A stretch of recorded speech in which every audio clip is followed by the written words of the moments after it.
move on to a different phase of the discussion now and try and relate what we've been discussing, all of us, with respect to design thinking. And particularly what we wanted to look at was the first phase of design thinking and think about how design thinking could help. One of the observations I make is that what we do as we go through the design thinking process is we haven't got the money, so we have to think.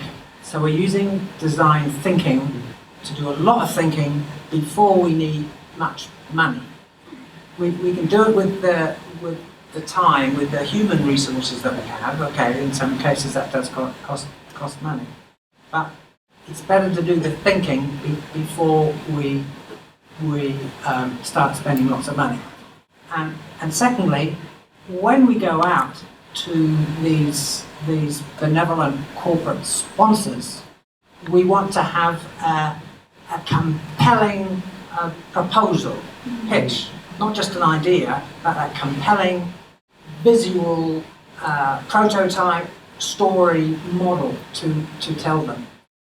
I think EcoQuest have shared a lot of their ideas and dreams, and you just discussed ways in which you would progress that forward, and with who. So I would say that the next phase is to really focus on designing, on specifying some specific design briefs, not necessarily for the grand project, but for some chunks of the overall program that you could develop with EcoQuest and with its communities. But let me ask now, what have you learned today about design thinking and where it could be applied and how it could be applied? What have you learned about innovation more generally and the challenges of innovation? When faced with a problem, we can. You have to do it on mic. When faced with a problem, we can actually, think for different solutions which normally we wouldn't think of, and try to design it in a way so that it can be achieved. So, when we are right now on the phase of ideating things, and then we'll start to put it into small areas where we can develop that, and then that's how we come to the prototype. Yeah, thanks indeed.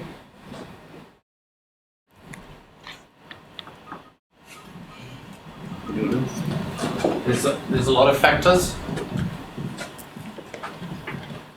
There's a lot of factors involved. It's never just one thing. As soon as you start unpacking the elements, it starts snowboarding in different directions. That's what I picked up. That you all start picking up different things. So then it's kind of trying to hone in on one and then innovate and think about that one element before you get to the next. So it's prioritizing what you think at this point is the next step that you should take. Yeah, that's what I picked up. Yeah. So you've seen, okay, on the one hand, brainstorming or whatever, ideating generates a heap of ideas which could take you in so many different directions. That's the bubble, the wave that goes outwards, and at some point you have to start. Not necessarily one, it may be 2 or 3 ideas that you move forward on through the waves. Yeah. Another observation. Yeah. Tell us who you are. Hi, I'm Catalina. I've learnt so far that we need to think outside the box and really like how Lode mentioned, like you want to come up with so many ideas, but also step out of your comfort zone and try and take a risk, because any idea or whatever idea you come up with as a team, you may think initially that it's silly, but your neighbour might not think it's silly. It might actually trigger something for them to continue thinking on that little topic as well. So yeah. Thanks indeed. And part of it is to trust and build on people's ideas and not pull them down yet. Keep on blowing up the bubble of ideas and have a well-defined time. So, right, these are the criteria we're going to evaluate them about. And when you get to read more carefully and more slowly about what's required in a design brief, you'll see that, okay, these are the criteria that we need to use to evaluate and choose amongst the ideas. Yeah. Any more remarks? Thoughts, inspirations? Okay, any final remarks from Steve, Jono, or Ria?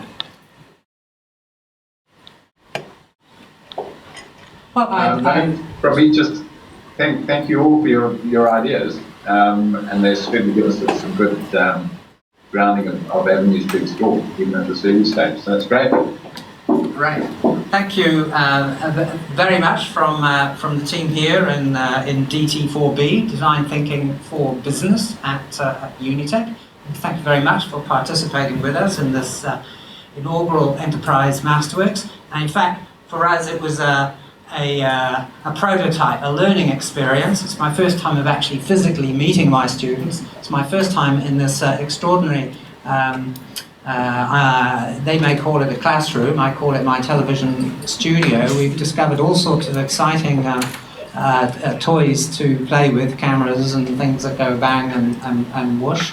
And we're still learning how to drive those. And it's our first time of actually doing a Zoom-based approach to the Enterprise MasterWorks format. And I'm glad we did those two technical trials a couple of days ago, plus the one earlier this morning, just to see what we could actually do with this technology. We've still got some polishing to do, and hopefully the producer and her team will get these matters sorted next time. Okay, so thank you very much. Let's give everybody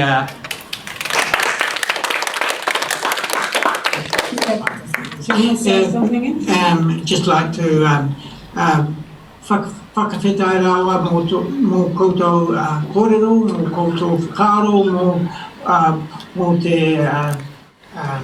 kaupapa o te rāranga hau tai ao EcoQuest. I just want to thank everyone, just to echo Steve's thoughts. It's very inspiring for us, and we look forward to really taking off on this journey. We hope that you will have found and will find value in this kōrero and what it may lead to. Ngā mihi kia pauta. Thank you. And from me, just a big thank you for seeing us. Yeah, awesome. I feel seen. This is great. Thank you. Thank you, Peter. Great. Thanks, Peter. Thank you.